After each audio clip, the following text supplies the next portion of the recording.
This is the Louie T Network. The journey is long, and nobody said it was going to be easy. But all we've got is us. All that believe is us.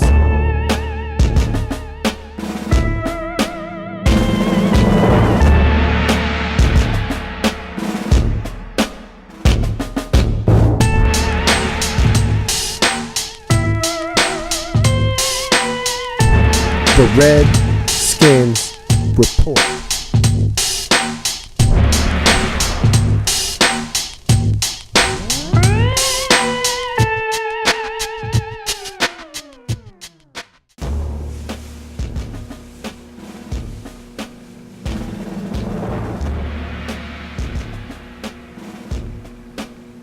Welcome, all my fellow Redskin brethren and sistren. I am your man and resident Redskins fan, Lou. Thank you for joining me here on the Redskins Report. At 5. It's funny. Be careful what you wish for, you just might get it. When you have a bad year as a fan, you want some solace. You want some solace in that bad season. And normally that solace and reprieve comes in the form of an early first round draft choice. But when you get that choice, with that power, comes great responsibility. A wise man once told me that before. With great power comes great responsibility. So you hand the Redskins organization 5th overall selection in the draft. And I basically asked the organization, I said, guys, do me a solid. Narrow down the options at 5. Make it easy on yourself. Don't go out there in free agency and kind of muddle around and don't get anything accomplished and go into the draft with several needs at 5. Don't do that. Narrow down the options. So they say, you know what? You're right. That's what we're going to do. So Danny Shelton, excellent option at 5. You don't need him. Defensive tackle out of Washington, you don't need him. You know why? Because the Redskins go out in free agency and get Stephen Pyatt. They go out and get Ricky, John, Francois. They go out and get Terrence Knight, Pot Roast. And they solve the defensive line. So no need to take Washington defensive tackle Danny Shelton at 5. Great. So then you say, all right, D'Angelo Hall coming off with an injury. Don't know how he's going to be with the double Achilles surgery. Had a rough outing last year with David Anderson. Don't know if he's ready for the big time or not. Damn, your 4th round pick, Rashad Breeland, sure did look awfully nice last season. He could use some help. Should we take Trey Waynes, Michigan State corner, at 5? That could be a logical choice. Redskins go out in free agency and sign Chris Culver. Excellent. Take that off the board. We don't need Michigan State corner Trey Waynes at 5. Great. So now you look around and you say Redskins don't have any player on their draft board draftable at the inside linebacker position at 5. You don't have a draftable safety at 5. So you take those positions off the board. You look at offensive line, yes, Redskins need help there. But is Brandon Sheriff really an option at 5? When's the last time you saw a guard go in the top 5? Hell, the top 10 even. Guards don't go in the top 5. They don't go in the top 10. So Brandon Sheriff, who could be a tackle but projects as a guard, not an option at 5. So you go ahead and take offensive line off the board too. So now you look at receiver. There are a number of receivers that could easily land at 5.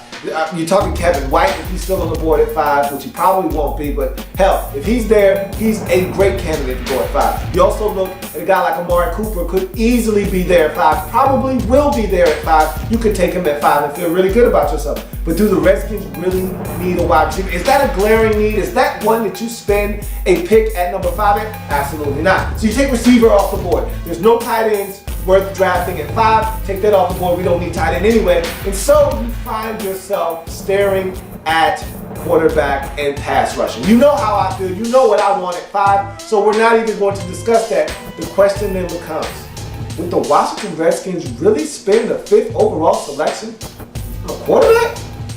Now let's say that Jameis Winston goes 1 to the Tampa Bay Buccaneers. I think that's the safe assumption right now, so let's just go with that. Tennessee Titans at number 2 say, you know what? We like the Williams kid out of USC. We're going to ride with Zach Mettenberger.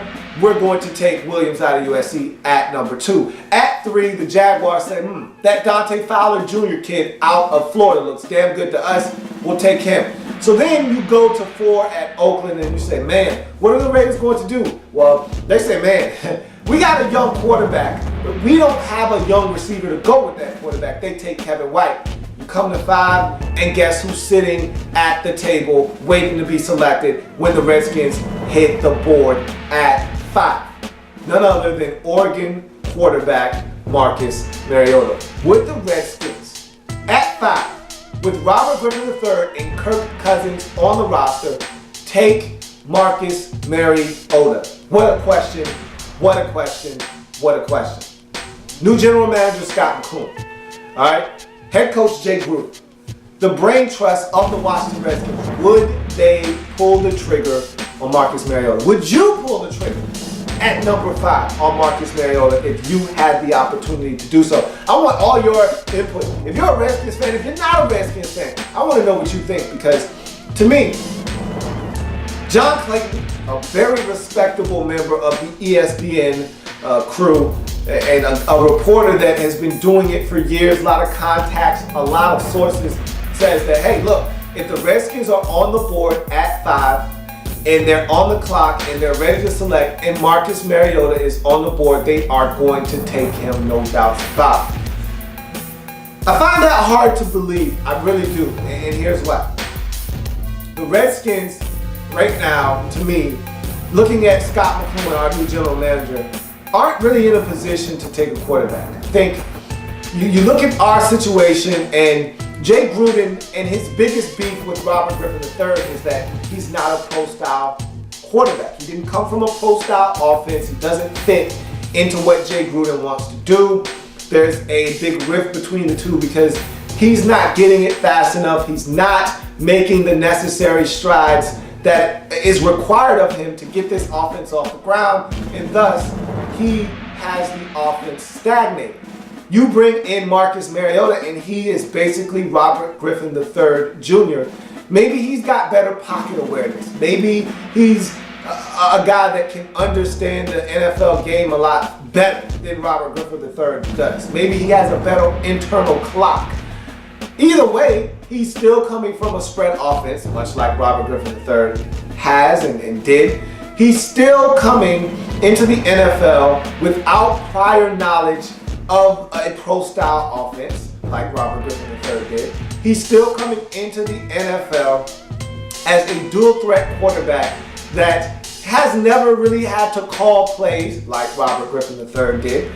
And he's coming into this league never really taking snaps from under center, not having the proper footwork, not being able to digest NFL defenses, not being able to read them, quickly diagnose the information and make the right decision like Robert Griffin III did. Do you want to go back down that road again? My answer is a definitive no. You can't go down that road again if you're a Washington Redskins fan. You don't want to go down that road again. To me, the next quarterback that we get needs to be a pro-style passer. As much as I want a guy that's athletic, that can get out of the pocket like an Aaron Rodgers, I want a guy that can throw and operate from the pocket. Guys that are quarterbacks that do their damage from outside of the pocket, or offenses that don't require them to read defenses and actually have terminology and actually have to break down a play and make decisions and go through progressions.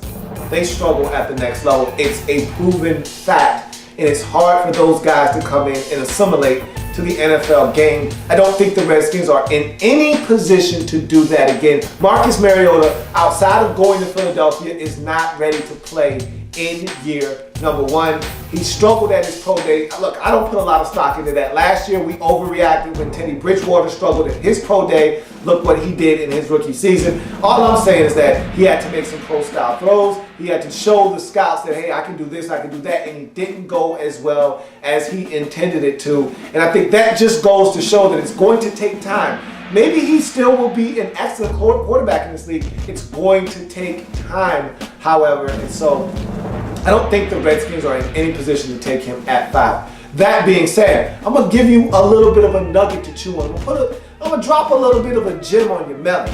If the Redskins were so comfortable at the quarterback position, then some of the things they've done in the offseason, maybe, just maybe, wouldn't have happened, okay?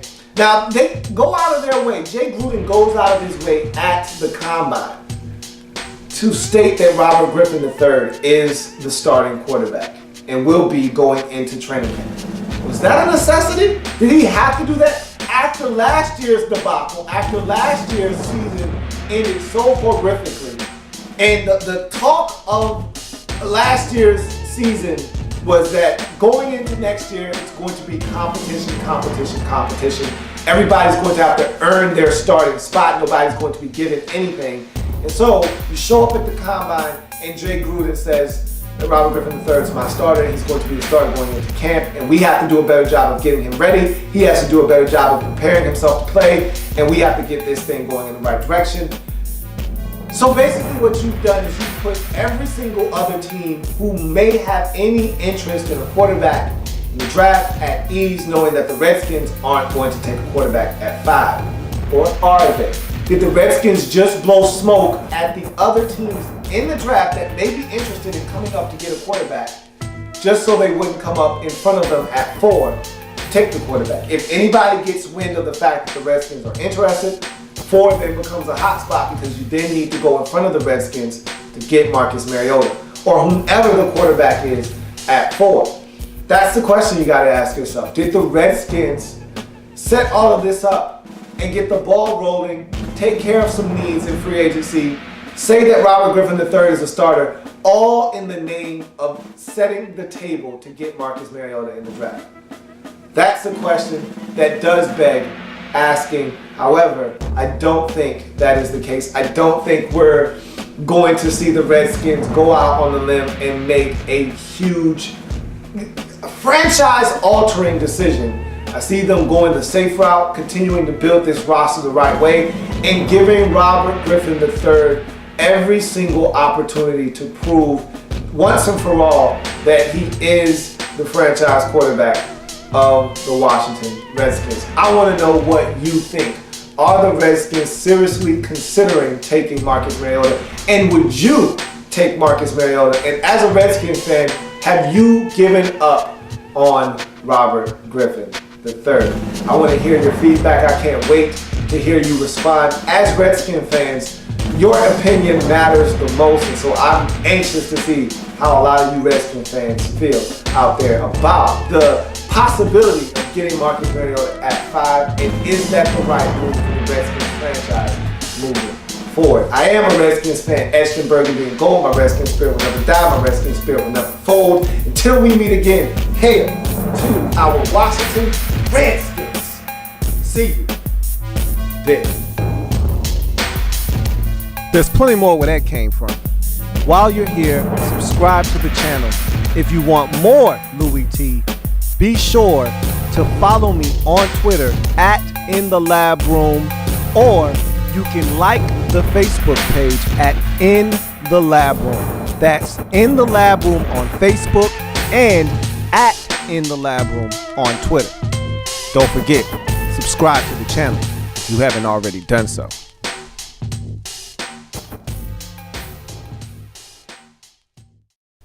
The Redskins Report.